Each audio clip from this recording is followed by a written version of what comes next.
at the same time, everyone was just having of Coach Jennifer Neighbor hosts Matia Valley. Senior Mustang Alicia Anton rounding out the first game with a solid strike. The first game would be Anton's best with a 166 score, helping her to a 455 series. Teammate Bella Tiffany gets the nifty pickup in the second game. Looks like she may leave one standing, but the Pins pull a trick and knock the last one down, warranting a fist pump from the Mustang. Wabansi's Carla Layers grabs her highest score in the third game, thanks in part to this strike. She ends with a 430 series.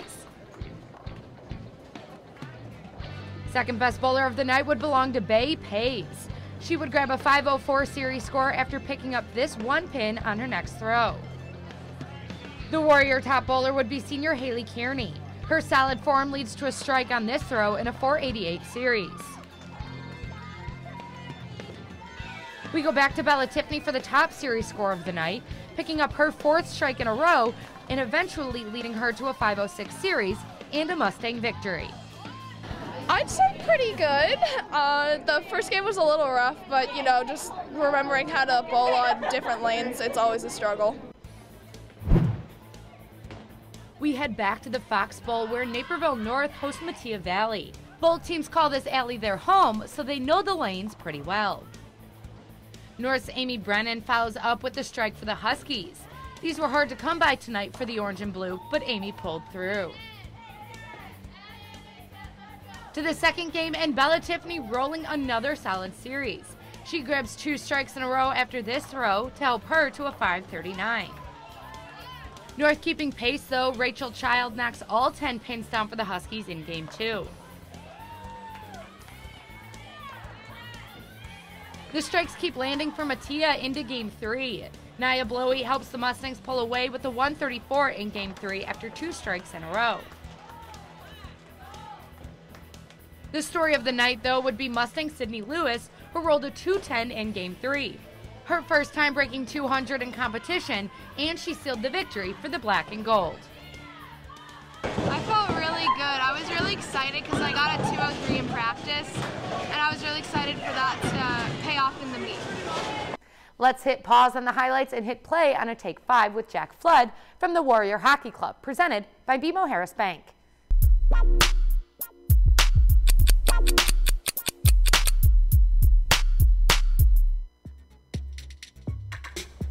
I'm more of a dog person. We had to kind of dog sit my uncle's dog earlier in my life, so I got kind of used to having dogs around the house. To be a civil engineer, I think that's what I most likely am going to major in college, so I think to get a job in that field would be pretty cool. I think just making the varsity team my sophomore year. At first I was on JV, then eventually I got called up to varsity, and that was a big deal for me at that time. That was pretty exciting. Snapchat, I like to talk to my friends a lot. The guitar, I think that's pretty cool, and it has to do with a lot of different types of music.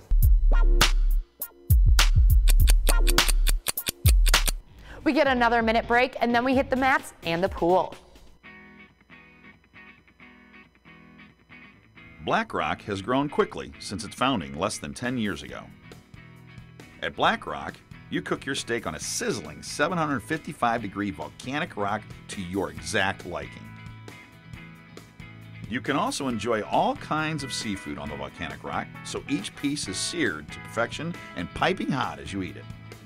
At Black Rock Bar and Grill, it's more than just a meal. It's an experience. NCTV17 is your nonprofit community TV station, keeping you informed and connected in many ways. Thanks for joining us for this week's Naperville News. You might tune in to our weekly newscasts or receive free daily news and sports updates in your email. Or perhaps you enjoy watching community events or any of our original series. Welcome to the Naperville Moms Network. It could be that you've been on our set in our studio as a guest in one of our talk shows. Or maybe your son or daughter has appeared in a sports highlight or live broadcast. Or someone you know has been featured in Sports Story Sunday. No matter how you connect with NCTV17, whether on air or online, We know you value local television coverage, and we value your continued support.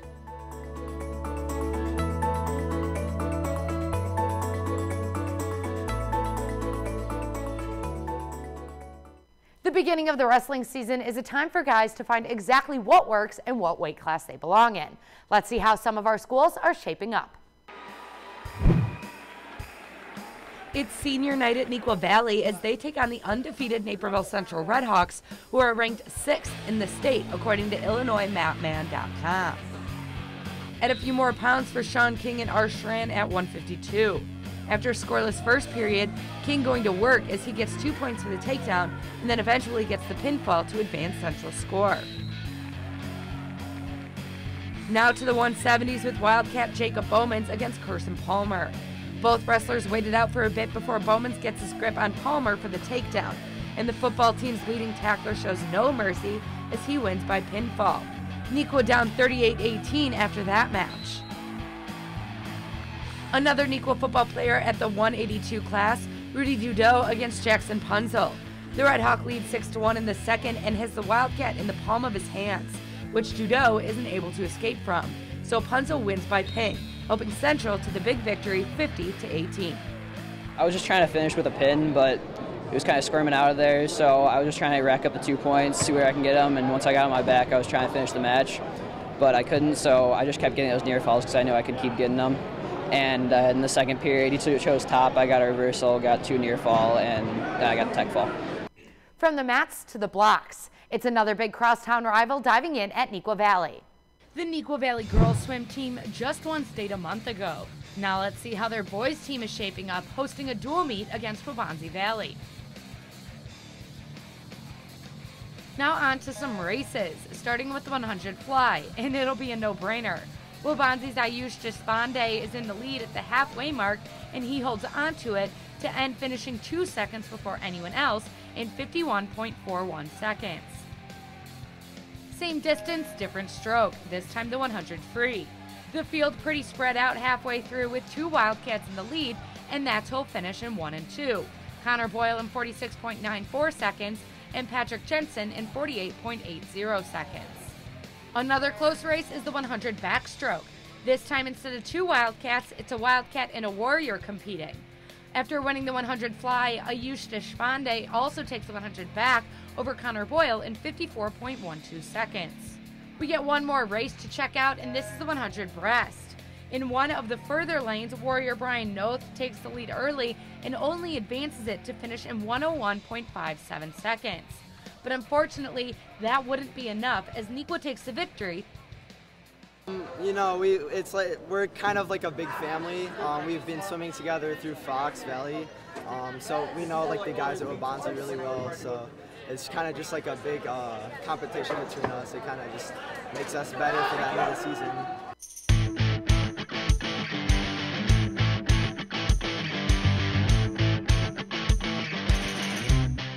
This week's top highlight comes from the hardwood at Bennett Academy. Opening up ESCC action, Kendrick Choa was all over the court, leading his team in scoring. And he did it in pretty fancy fashion. One play in particular, Choa works around his defender, gets wide open, and up he gets for the dunk, and that pinballed around the rim before falling through. But it won't be anything to mess with this year, as evident by this week's Play of the Week. The Daily Herald, the biggest suburban newspaper, has covered Naperville since 1990. Whether you're at home, at work, or on the way, the Daily Herald offers the full digital experience. Print, online, daily email alerts, and prep sports newsletters. We'll keep you in the know with news, sports, and of course, your neighbors. The Daily Herald, suburban Chicago's information source. Experience the Promenade Bolingbrook. Anchored by Macy's, Bass Pro Shop, H&M, and iPic Theater, the Promenade Bolingbrook has more than 65 shops and 12 restaurants. There's something for everyone, from fashion trends to gifts for the outdoor enthusiast. And don't forget about special events, including nightly shows of the Festival of Lights Holiday Tree. It's shopping, entertainment, easy and convenient parking, and great restaurants. This holiday season, check out the Promenade Bolingbrook. Rounding out our last show of 2018 is the coldest sport we cover. Ryan Risky hits the ice with Bennett Academy facing off against Providence. Showdown at Seven Bridges. Rivals Providence Catholic and Bennett Academy square off as they sit in 4th and 5th place in the CCHL respectively. Red Wing Will Salmons leads the conference with 25 points. Scoreless midway through the first, the Celtics force a turnover, creating a 2-on-0 break. Peyton Bowditch slams it home and Providence strikes first. The Red Wings have a power play a few minutes later. JT Kelly's shot is saved, but Luke Bentley blasts the rebound over the glove of Luke Krasinski to even this game at 1. The Red Wings are on a power play with 6 minutes remaining. They get the puck to the front of the net, and after a mad scramble, it's Will Salmons from the slot, putting home the go-ahead goal, his 11th in CCHL play, and the Red Wings lead 3-2. The Celtics head to the power play with 2 minutes remaining as they look for the equalizer. Tom Davis with the cross-ice pass to Bowditch. His shot is saved, but Tom Zatch with the net front presence to finish it off, and that sends this game to overtime, tied at 3. Fast-paced action in overtime. JT Kelly waits patiently to enter the zone, and then he snaps the puck over Brzezinski to win it. The Red Wings take this one in thrilling fashion over their rivals as they move into 3rd place in the CCHL standings. I just crossed the blue line and skated right and shot over his glove. I didn't really know what was going in until I saw the net move. It was so awesome celebrating with all the fans. We stick with Ryan Risky for girls hockey as well. The undefeated Naper Valley Warriors face off against Fenwick. Girls hockey time. Lindy Lobdell and the Naper Valley Warriors head into this matchup undefeated as they take on Fenwick, who also has a 0 in the loss column. Less than a minute into the game, Lindy Lobdell shows off her skill, going the length of the ice, undressing some defenders and roofing the backhand past Lena Flores to open up the scoring. 1-0 Warriors at the end of the first. The Friars look to get the offense going. Caroline Jenkins chips the puck ahead to Cecilia Jenkins with the breakaway, but Ashley Oman with the blocker save to preserve the lead. 3 minutes later, Lena Flores makes a save, and now here comes the 3rd breakaway of the period for the Friars, and this time they capitalize. Elena Kaiser ties the game at 1 as we head to the 3rd period.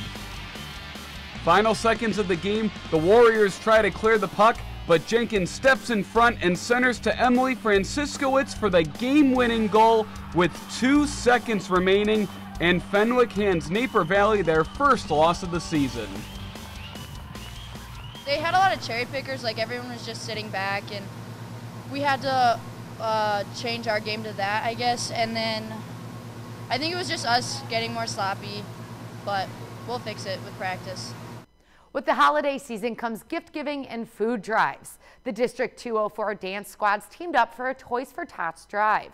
Stephanie Odie tells us more, presented by Edward Medical Group.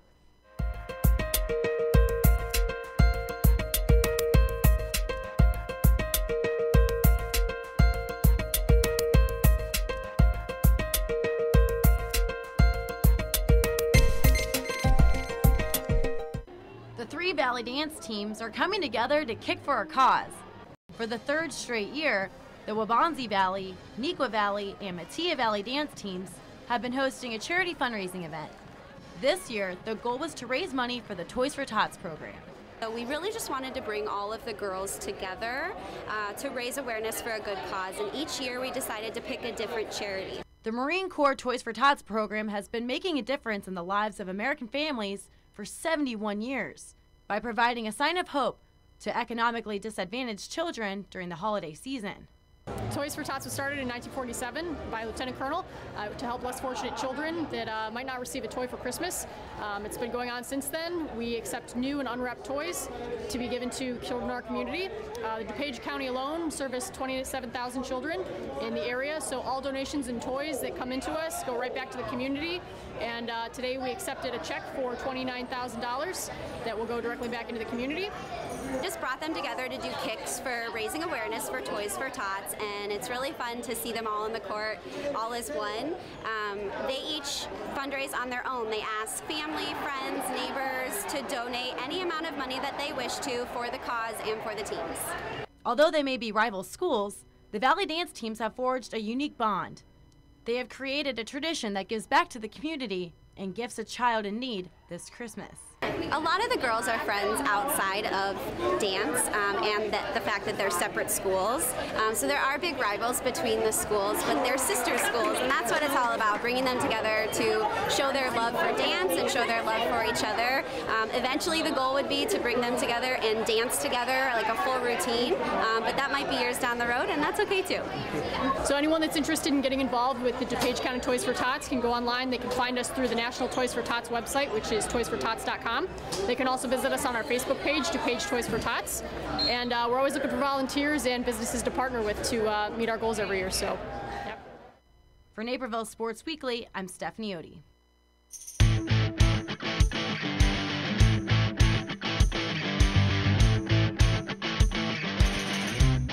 Suit up for this week's Girls Play of the Week. We hit the ice with the undefeated Naperville Valley Warriors, and more specifically, Lindy Lobdell, notching the only score of the game for the co-op, but she did it with flair. Going from the East Coast to the West Coast and beating 2 defenders and the goalie as she hit the top shelf, where Mama keeps the cookies. Off the crossbar and past the line for this week's Play of the Week. Before we put a bow on this final show, I've got one more present for you. Kara Rivard's Take 5 presented by BMO Harris Bank.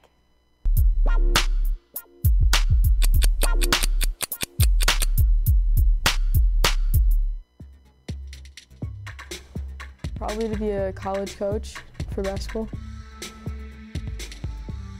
Colorado, every year my family would go there to go snowboarding. I don't know, probably go on a lot of vacations. I'd probably buy a dream car or a dream house. Vacuuming, which just takes a while. Probably the power to refill things, like if I was feeling a little broke, I could refill my bank account.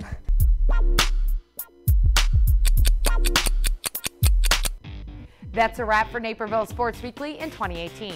We'll be taking the next 2 Sundays off to enjoy the holidays and be back on your screens on January 6th. Just so you don't go through withdrawals, we'll be posting highlights on our website and YouTube channel over the break, so make sure you check out those if you're feeling blue about missing NSW. I'm Allie Cletta, and I'll see you next year.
Hello everyone, I'm Kim Pierce. Thanks for joining us for a special year-end edition of Naperville News. Our top story of the year was also one of the toughest to report. For so long, you couldn't mention Naperville without thinking of its mayor of 20 years, George Pradle.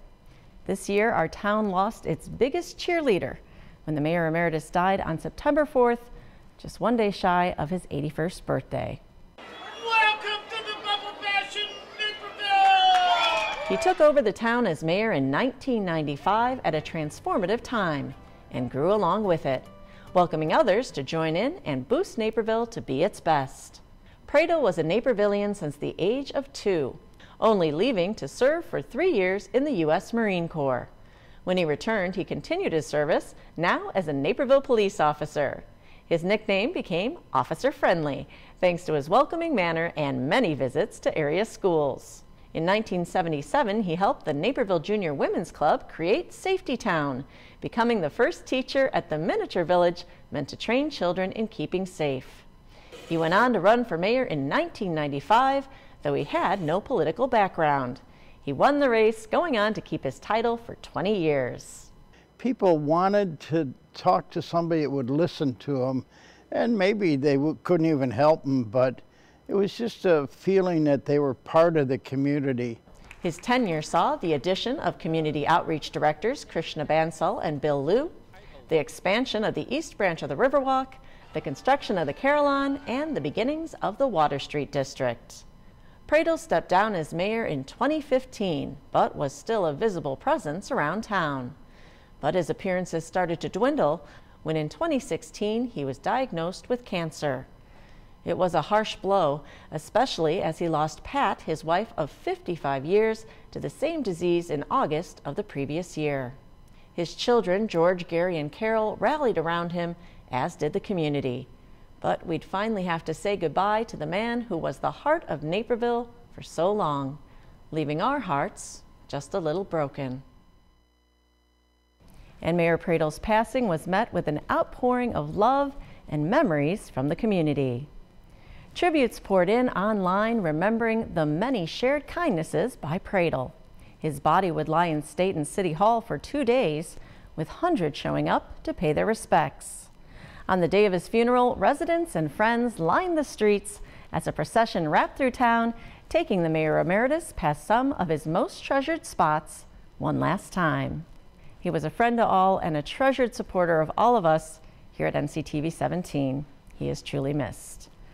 Mayor Emeritus Pradel did enjoy a good discussion, however, and there were plenty of those this year at the many city council meetings.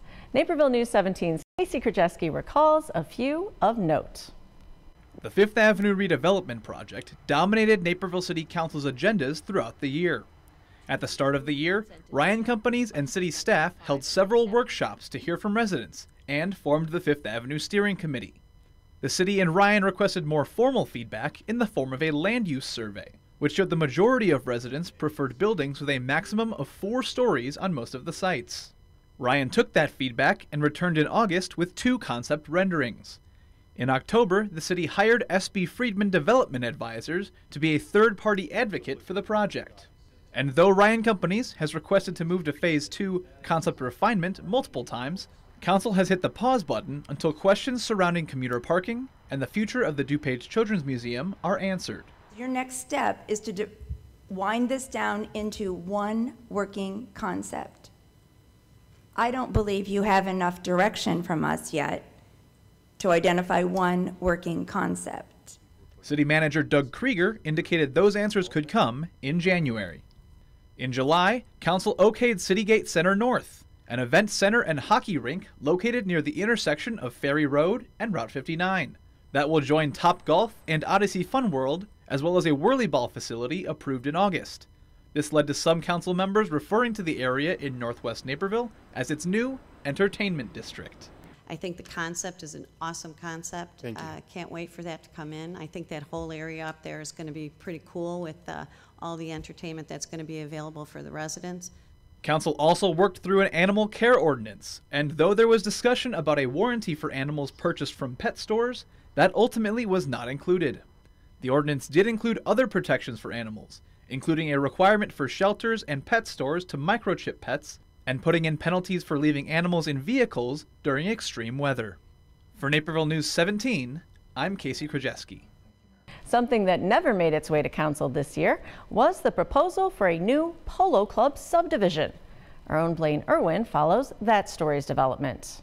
Polo Club is a proposed subdivision for the unincorporated location at 119th Street, where polo fields currently sit and Galaxy Soccer Club plays. Developer D.R. Horton's original proposal of the mixed housing project had 95 single-family homes, 319 multifamily homes, townhomes and triplexes, and 309 apartment homes across 15 buildings. It first came to the Planning and Zoning Commission in June, where it was met with heavy backlash from residents for its high density, the impact it could have on Plainfield schools, and how it would affect already congested traffic in the area. South Point is literally landlocked. Trying to get out, the only way to get out is Champion and 59. Trying to turn on there, right now they've been doing construction, it's backed up, but it's normally backed up. I waited today, you're in between the lights of 111 and 119 trying to get out. You wait and wait. No vote was taken, and the public hearing was extended to a later date. The proposal's unit count was reduced from 723 to 702. D.R. Horton agreed to expand 119th Street to 3 lanes and to extend Book Road to 111th Street. With that, it got a split 3-3 vote from the Plan Commission in July, giving it no recommendation, positive or negative, for Naperville City Council. Since then, the proposal was further modified and unit count was reduced to 637, and 4.25 acres of parkland were added. But residents said the modifications didn't really fit with their concerns, namely that the density of the project is almost twice as high as neighboring subdivisions. We have South Point single-family homes, we have High Meadows single-family homes, we have Wolf Creek single-family homes, and then they're trying to build in here at the polo field single-family homes, townhomes, and apartments, which is really not compatible. But that proposal never made it to City Council. Although it was originally supposed to be voted on at the November 7th meeting, it was removed from the agenda at D.R. Horton's request. Reporting for Naperville News 17, I'm Blaine Irwin. D.R. Horton is making further revisions to the Polo Club proposal. It will actually be coming before the Plan Commission again early next year. Coming up, a look back at the top happenings in our school districts over the past year. NCTV17 is your nonprofit community TV station, keeping you informed and connected in many ways. Thanks for joining us for this week's Naperville News. You might tune in to our weekly newscasts or receive free daily news and sports updates in your email. Or perhaps you enjoy watching community events or any of our original series. Welcome to the Naperville Moms Network. It could be that you've been on our set in our studio as a guest in one of our talk shows. Or maybe your son or daughter has appeared in a sports highlight or live broadcast. Or someone you know has been featured in Sports Story Sunday. No matter how you connect with NCTV17, whether on air or online, we know you value local television coverage, and we value your continued support.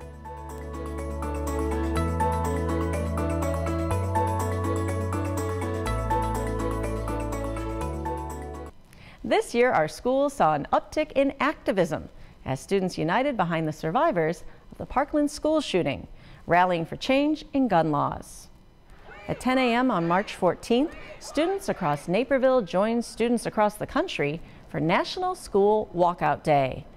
The protest against gun violence came exactly 1 month after 17 were killed in a shooting at Marjorie Stoneman Douglas High School in Florida. Students from both Districts 203 and 204 organized walkouts entirely on their own, gaining support from many in the community. School officials gave permission for the students to demonstrate, and an additional police presence was on hand as an extra precaution. The protests went off as planned, with energized students proud to be part of a larger movement to make a difference. It was amazing to see our school walk out in solidarity and stand in unity addressing this issue. And there's no words that I can express than how grateful I am to be a part of this community that's working towards advocating towards reform. 3 months later, students were able to hear from Parkland survivors themselves when the Road to Change tour came to town. The DuPage Unitarian Universalist Church was the second stop on their nationwide tour. School District 203 had a year that revolved around community voices being heard. Naperville News 17's Christine Lena has some highlights. This fall, a controversial school safety resolution got the board and the community's attention. The resolution was proposed by Mercer County District 404 and supported the option for faculty and staff to complete background checks, have an Illinois concealed carry license, and complete training courses in order to carry a gun in school. Dozens of community members came out in opposition of the school safety and protection plan resolution. On a personal level, I think that just knowing that guns in my school make me and many other students feel anxious and nervous. Students need to feel safe, and so do the teachers, in order to do their jobs well. The board commended the public for voicing their concerns, and each board member explained why they couldn't support the resolution either. I also am opposed to the resolution. I think we have a duty of leadership here. This ISB resolution would send our public policy in a particular direction, so we have the responsibility to oppose it and change that direction. The public's comments were incorporated into a statement that was presented to the Illinois Association of School Boards Delegate Assembly, along with 203's no vote. The resolution ultimately did not get passed.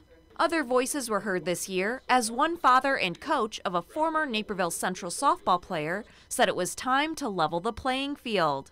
Jeff Anderson came to the board in June to discuss the drastic differences in aesthetics and spending between the boys' baseball field and the girls' softball field. Approximately $634,000 were spent on improvements of the baseball field and the press box here at Naperville Central, and they spent $27,000 on a new temporary outfield fence for the softball field, and that's been it.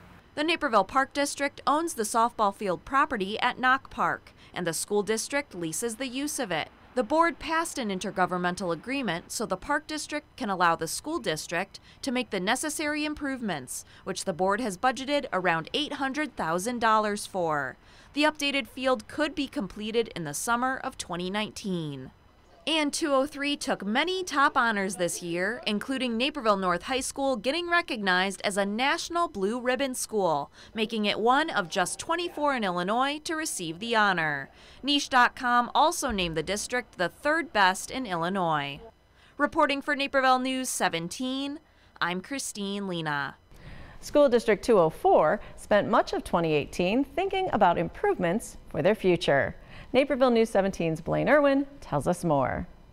Though the Engage 204 program started in late 2017, it ran into March of this year, and the school board received a list of 8 community desires in May.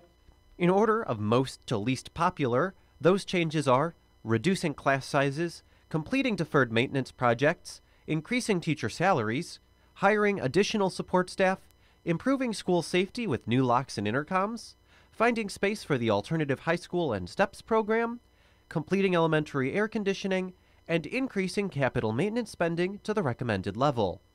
But the district doesn't have the cash to get all these done at once, so the recommendations are being tackled as they become feasible. I think, we need to respond to our community, and we need to respond to what we heard. But we have to do what we have to do, which is to be financially responsible and chip away at this stuff. In September, 204 rolled out a 4-year plan to tackle deferred maintenance, improve school safety, and to complete elementary air conditioning. And in November, they detailed a plan to move the alternative high school from Indian Plains, which needs costly repairs, to Wheatland School for the start of the 2019 school year.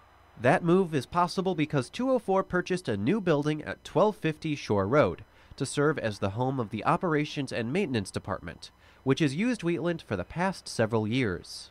Pending purchase of an operations and maintenance facility on Shore Road, we're now in a position to convert Wheatland back to a school and find use for students. The school board also said goodbye to board member Lori Price, who served from her election in 2011 to her resignation in September. In October, they selected Natasha Grover out of the over 30 candidates who applied to fill the vacant seat. Grover will serve the remainder of Price's term, which ends in 2019, and she's running to keep the seat in next year's consolidated local elections. Reporting for Naperville News 17, I'm Blaine Irwin. Both school districts will see some turnover next year, with open seats up for grabs on both boards in the April municipal elections. And there's change ahead for several local and state offices representing our area as well, after midterm elections this November. It was a night for Democrats, newcomers, and close races, as we saw some long-standing seats overturned.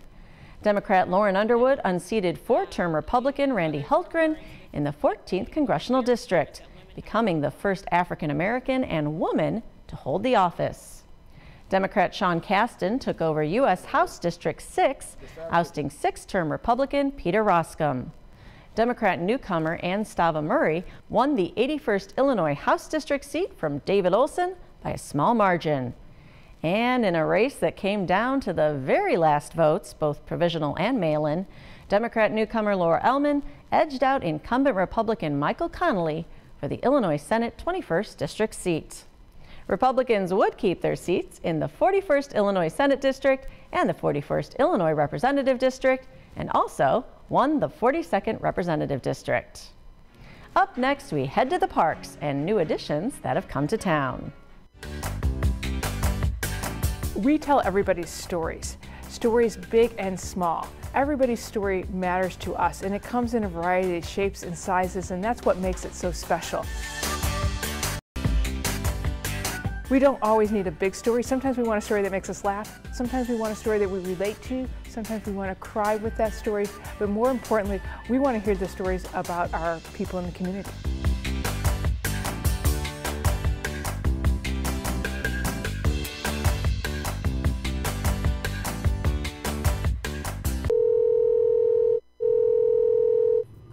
Naperville Crime Stoppers. Yes, I'd like to report some suspicious activity in my neighborhood. How does this work?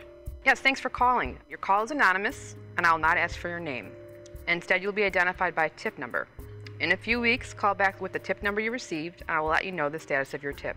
If an arrest is made, you could receive a reward up to $1,000. How do I get the reward money if you don't know who I am? Well, when you call back, we set up a time and a place to drop the money. You will be safe, and nobody will know you gave Crime Stoppers a tip. Okay, well, here's what's going on.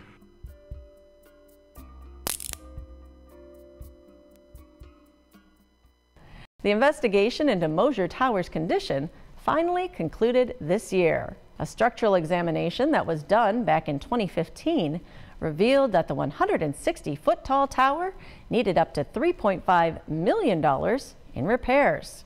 This year, further more in-depth testing was done to learn more specific details about the tower's problems.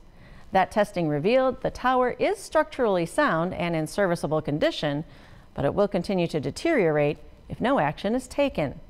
The Riverwalk Commission will receive updated repairs and their costs from the city's engineering consultants early next year before deciding on a recommendation for City Council. It was another eventful year for the Park District. Naperville News 17's Casey Krajewski tells us more. The Naperville Park District undertook a major new project this year in Southwest Community Park.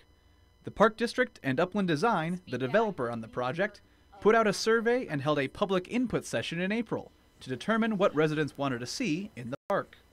Though the results indicated an indoor aquatics facility is a priority in Naperville's parks, during a meeting in June, Park District Executive Director Ray McGurry said the park won't serve enough Naperville residents to make a pool financially viable. We believe it's just too far southwest out of in the city to move forward with something like that at this point. The district released plans for phase 1 of the project, which would include a splash pad, a sled hill, sports facilities, and other features. They also issued $11 million in bonds to help fund phase 1. Construction is scheduled to begin next summer. The Park District also broke ground on a new park and completed another. In September, officials turned the dirt on Naperville J.C.'s Park, a smart park next to the Municipal Center that will include free Wi-Fi, charging stations, and USB ports to create its outdoor workspace feel. Meanwhile, Rotary Harmony Park opened on the edge of the Riverwalk, giving residents the chance to make their own music on site. The other big news came in the form of a smoking ban in Naperville's parks. I think for me, the tipping point really comes down to how this fits in with our mission. And I think with that as an overriding guide, I will be supporting passage of this. The ban took effect in August. For Naperville News 17, I'm Casey Krajewski. Another park saw a new addition with a nod to history. The Laughing Lincoln statue now sits in Central Park, as the 50th installment of the Century Walk. The life-size bronze-cast sculpture depicts our nation's 16th president at the age of 30, during the time in the mid-1800s when he and Naperville's founder, Joe Naper, served together in the state legislature. Naperville notable Don Worley had pushed for the statue, which now sits in the park he fought to preserve. The stone foundation Lincoln sits on comes from the Naperville quarry. Another new addition brings a bit of culture to a long deserted building. Patel Brothers opened on the corner of Jefferson and Ogden Avenues in February. The Indian grocery store took over the space once owned by Menards, which had sat vacant since the early 2000s. Now it's filled with the food and flavors of Indian cooking. The almost $13 million build-out of the store includes the land, store, and strip mall that will eventually have several restaurants and a beauty parlor.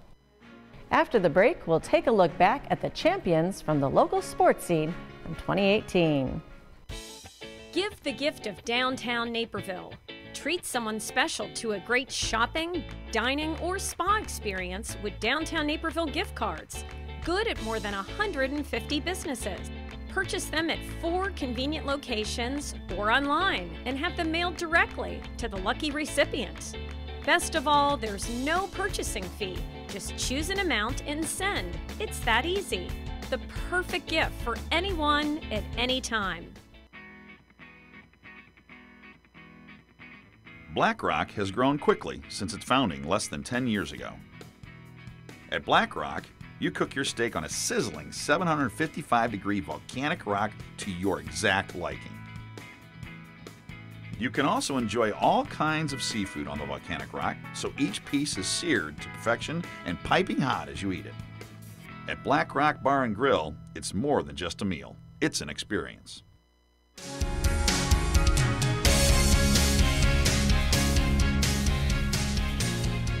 It's been quite a year for the Naperville high school sports scene, with 6 teams bringing home state titles and 3 more earning runner-up trophies.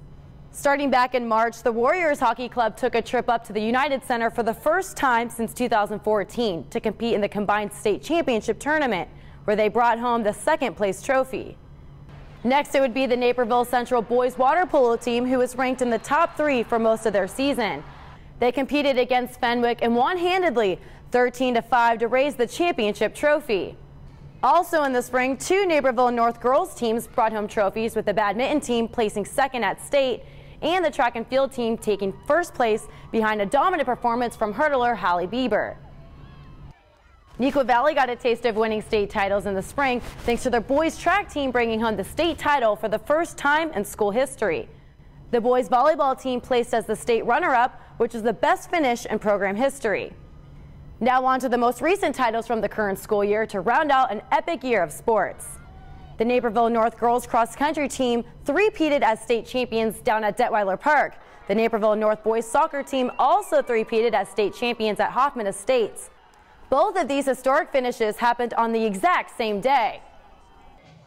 And finally, the Neuqua Valley girls swimming team, our most recent state title holders, dethroned 3-time state defending champion Rosary in November behind Rachel Steggy, who broke the IHSA record in the 500-yard freestyle.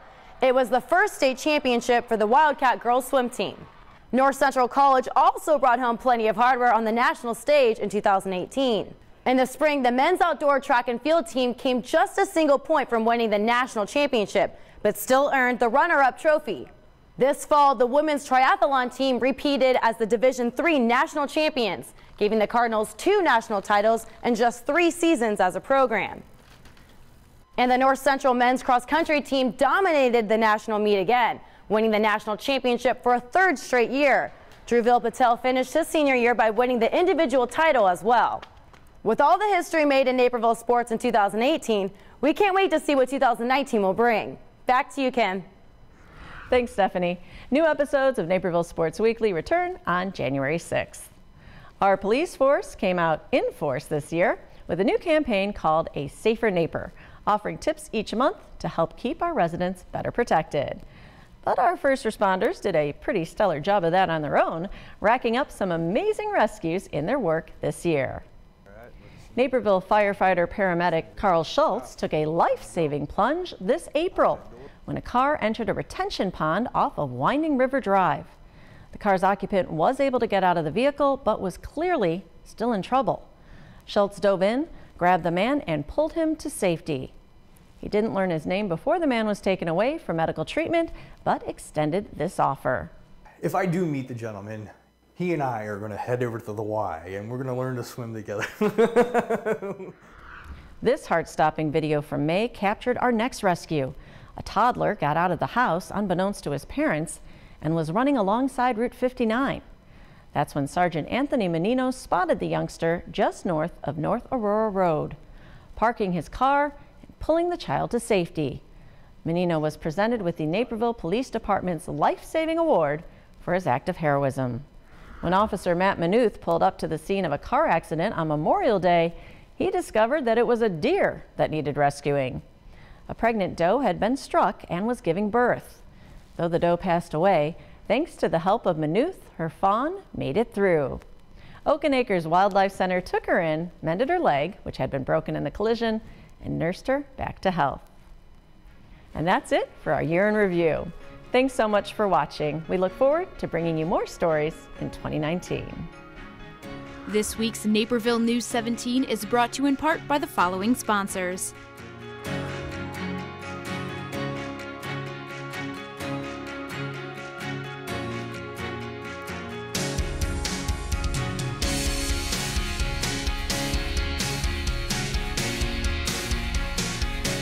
This program is partially funded by a grant from the City of Naperville.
long to be a part of it. New York, New York. These vagabond shoes, these vagabond shoes are longing to stray, and step around the heart of it. New York, New York. I want to wake up in the city that doesn't sleep.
Hello everyone, I'm Kim Pierce. Thanks for joining us for a special year-end edition of Naperville News. Our top story of the year was also one of the toughest to report. For so long, you couldn't mention Naperville without thinking of its mayor of 20 years, George Pradle. This year, our town lost its biggest cheerleader when the mayor emeritus died on September 4th, just one day shy of his 81st birthday. Welcome to the Bubble Bash in Naperville! He took over the town as mayor in 1995 at a transformative time and grew along with it, welcoming others to join in and boost Naperville to be its best. Pradle was a Napervillian since the age of 2, only leaving to serve for 3 years in the U.S. Marine Corps. When he returned, he continued his service, now as a Naperville police officer. His nickname became Officer Friendly, thanks to his welcoming manner and many visits to area schools. In 1977, he helped the Naperville Junior Women's Club create Safety Town, becoming the first teacher at the miniature village meant to train children in keeping safe. He went on to run for mayor in 1995, though he had no political background. He won the race, going on to keep his title for 20 years. People wanted to talk to somebody that would listen to them, and maybe they couldn't even help them, but it was just a feeling that they were part of the community. His tenure saw the addition of community outreach directors Krishna Bansal and Bill Liu, the expansion of the East Branch of the Riverwalk, the construction of the Carillon, and the beginnings of the Water Street District. Pradle stepped down as mayor in 2015, but was still a visible presence around town. But his appearances started to dwindle when in 2016 he was diagnosed with cancer. It was a harsh blow, especially as he lost Pat, his wife of 55 years, to the same disease in August of the previous year. His children, George, Gary, and Carol, rallied around him, as did the community. But we'd finally have to say goodbye to the man who was the heart of Naperville for so long, leaving our hearts just a little broken. And Mayor Pradle's passing was met with an outpouring of love and memories from the community. Tributes poured in online, remembering the many shared kindnesses by Pradle. His body would lie in State and City Hall for 2 days, with hundreds showing up to pay their respects. On the day of his funeral, residents and friends lined the streets as a procession wrapped through town, taking the mayor emeritus past some of his most treasured spots one last time. He was a friend to all and a treasured supporter of all of us here at NCTV17. He is truly missed. Mayor Emeritus Pradle did enjoy a good discussion, however, and there were plenty of those this year at the many city council meetings. Naperville News 17's Casey Krajewski recalls a few of note. The Fifth Avenue redevelopment project dominated Naperville City Council's agendas throughout the year. At the start of the year, Ryan companies and city staff held several workshops to hear from residents and formed the Fifth Avenue Steering Committee. The city and Ryan requested more formal feedback in the form of a land use survey, which showed the majority of residents preferred buildings with a maximum of 4 stories on most of the sites. Ryan took that feedback and returned in August with 2 concept renderings. In October, the city hired SB Friedman Development Advisors to be a third-party advocate for the project. And though Ryan Companies has requested to move to Phase 2 concept refinement multiple times, Council has hit the pause button until questions surrounding commuter parking and the future of the DuPage Children's Museum are answered. Your next step is to wind this down into one working concept. I don't believe you have enough direction from us yet to identify one working concept. City Manager Doug Krieger indicated those answers could come in January. In July, Council okayed Citygate Center North, an event center and hockey rink located near the intersection of Ferry Road and Route 59. That will join Top Golf and Odyssey Fun World, as well as a whirly ball facility approved in August. This led to some council members referring to the area in northwest Naperville as 19 trying to get out. You wait and wait.